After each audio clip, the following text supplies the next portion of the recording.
भोपाल से प्रस्तुत हैं प्रादेशिक समाचार।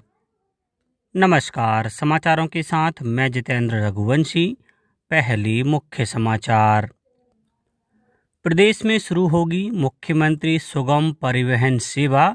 शहरों और ग्रामीण क्षेत्रों में चलाई जाएगी बस। प्रदेश में स्कूल चले अभियान की शुरुआत। सीएम राइज स्कूलों का नाम अब महर्षि सांदीपनि के नाम पर होगा। भोपाल में बेब्स समिट के लिए विभिन्न प्रतियोगिताओं के परिणाम हुए घोषित।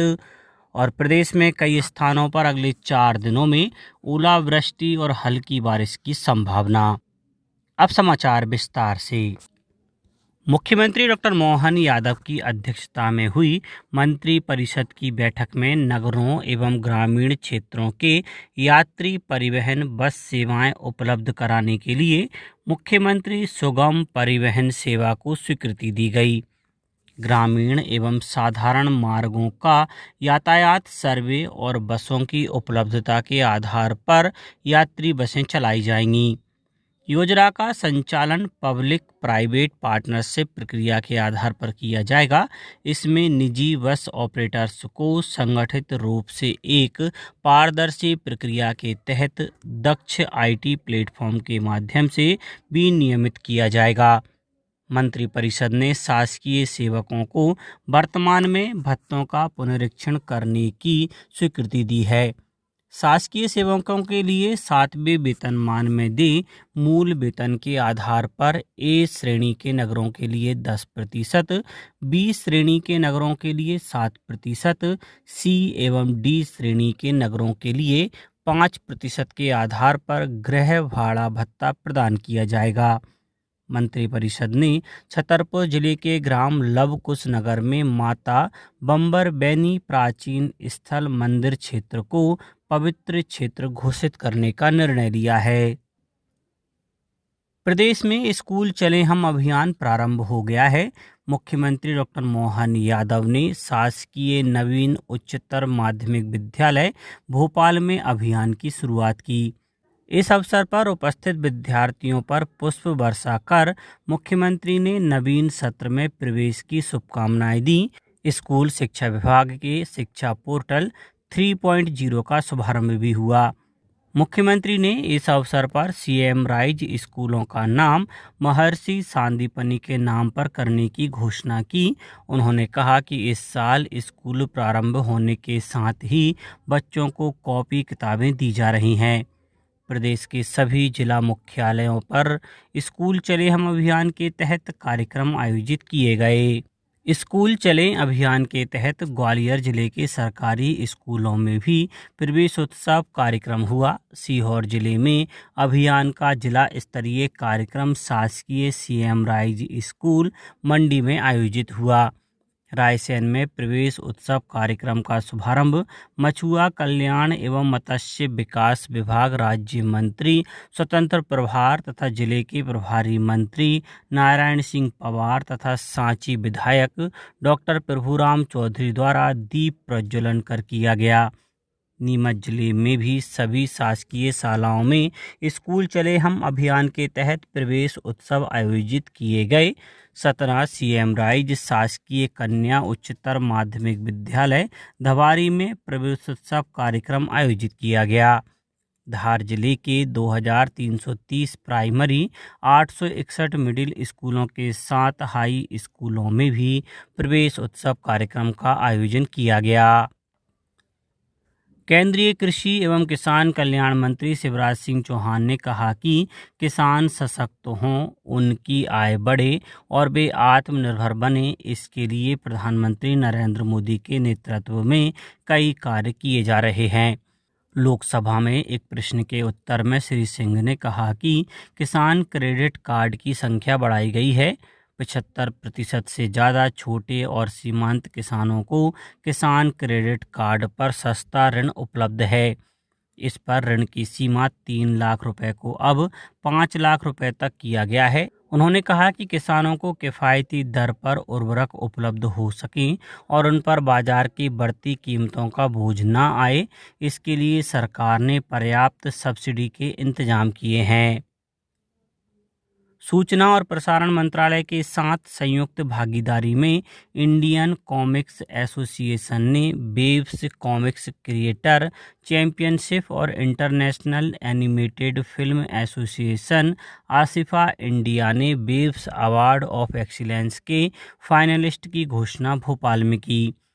सफल प्रतिभागियों को मुंबई में 1 से 4 मई 2025 को होने वाले पहले world audio visual and entertainment summit WAVES में पुरस्कार प्रदान किए जाएंगे।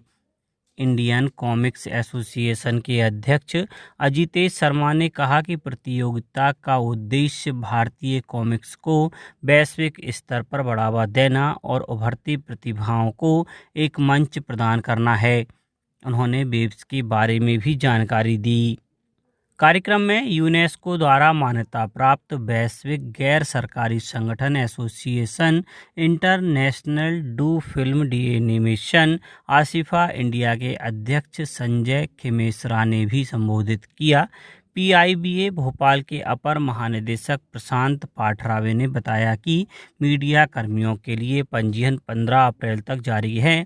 कार्यक्रम में देश की सबसे बड़ी कॉस्प्ले चैंपियनशिप के आयोजन के बारे में जानकारी दी गई, जिसके लिए 7 अप्रैल तक आवेदन किए जा सकते हैं। मुख्यमंत्री डॉक्टर मोहन यादव ने कहा है कि मध्य प्रदेश देश का पहला राज्य है जिसने औद्योगिक इकाइयों को राशि के भुगतान का कार्य पूर्ण कर लिया गया है। मुख्यमंत्री डॉक्टर मोहन यादव ने कैबिनेट की बैठक के पहले मंत्रीगण को दिए संबोधन में राज्य शासन की प्राथमिकताओं और गतिविधियों से अवगत करवाया।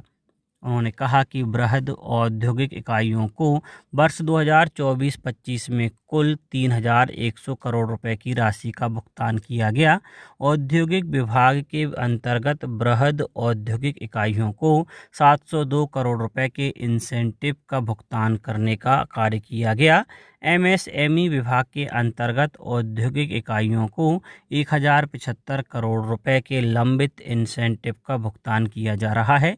मुख्यमंत्री डॉक्टर यादव ने बताया कि 27 अप्रैल को इंदौर में आईटी कॉन्क्लेव का आयोजन होगा। यहां देश विदेश की लगभग 200 कंपनियां आएंगी।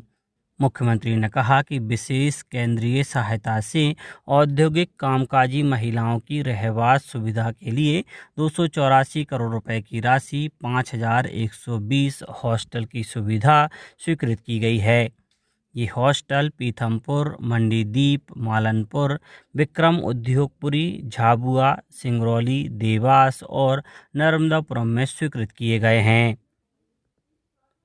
सामाजिक न्याय एवं दिव्यांगजन कल्याण विभाग से संबंधी सभी शासकीय और मान्यता प्राप्त अशासकीय संस्थाएं वित्तीय वर्ष 2025-26 के अनुदान प्रदान करने की प्रक्रिया को पूर्णतः पारदर्शी बनाया गया है। अब संस्थाएं ऑनलाइन पोर्टल पर आवेदन कर सकेंगी। प्रमुख सचिव सामाजिक न्याय एवं दिव्यांगजन कल्याण सोनाली बायंग गणकर ने कहा कि विभाग द्वारा शासकीय और अशासकीय मान्यता प्राप्त संस्थाओं, जिला दिव्यांगजन पुनर्वास केंद्र को अनुदान के आवेदन की प्रक्रिया को ऑनलाइन कर दिया गया है। यह संस्थाएं विभागीय पोर्टल पर अपनी संस्था की संपूर्ण जानकारी सहित मांग पत्र जिला कार्यालय को प्रेषित करेंगी। अब बात मौसम की। प्रदेश में मौसम तेजी से बदल रहा है। अगले 4 दिनों तक राज्य के कई हिस्सों में ओले गिरने, तेज बारिश और आंधी चलने की संभावना है। मौसम विभाग ने खरगोन, खंडवा और बड़वानी में ओलावृष्टि का अलर्ट जारी किया है, जबकि सीहोर, रायसेन, सागर, नरसिंहपुर, नर्मदापुरम, सिवनी, बालाघाट, पाढुरना, बैतूल और बुरहानपुर में तेज आंधी और गरज चमक के साथ बारिश हो सकती है। अब कुछ समाचार संक्षेप में। सीहोर जिले के अंतर्गत रातापानी और खिवनी अभयारण्य के जंगलों में बाघों की संख्या तेजी से बढ़ रही है। हाल ही में वन विभाग के लगाए गए ट्रैकिंग कैमरों में 10 बाघों की संख्या दर्ज की गई है, जिनमें 5 वयस्क मादा, 3 वयस्क नर और 2 शावक शामिल हैं। मंदसौर में गर्मी को देखते हुए कलेक्टर अदिति गर्ग ने जिले में अशासकीय और निजी नलकूप खनन पर 30 जून तक प्रतिबंध लगा दिया है। School game federation of India weight lifting के तत्वाधान में आयोजित होने वाली नेशनल वेट लिफ्टिंग चैंपियनशिप में छिंदवाड़ा के खिलाड़ी आदित्य ठाकुर का चयन किया गया है और नीमच जिले में जल गंगा संवर्धन अभियान के तहत सभी सार्वजनिक जल संरचनाओं और जलाशयों को अतिक्रमण से मुक्त करवाएं। अंत में मुख्य समाचार एक बार फिर। प्रदेश में शुरू होगी मुख्यमंत्री सुगम परिवहन सेवा, शहरों और ग्रामीण क्षेत्रों में चलाई जाएगी बस। प्रदेश में स्कूल चले अभियान की शुरुआत, सीएम राइज स्कूलों का नाम अब महर्षि सांदीपनि के नाम पर होगा। भोपाल में वेब्स समिट के लिए विभिन्न प्रतियोगिताओं के परिणाम हुए घोषित और प्रदेश में कई स्थानों पर अगले 4 दिनों में ओलावृष्टि और हल्की बारिश की संभावना। आज के इस बुलेटिन में बस इतना ही।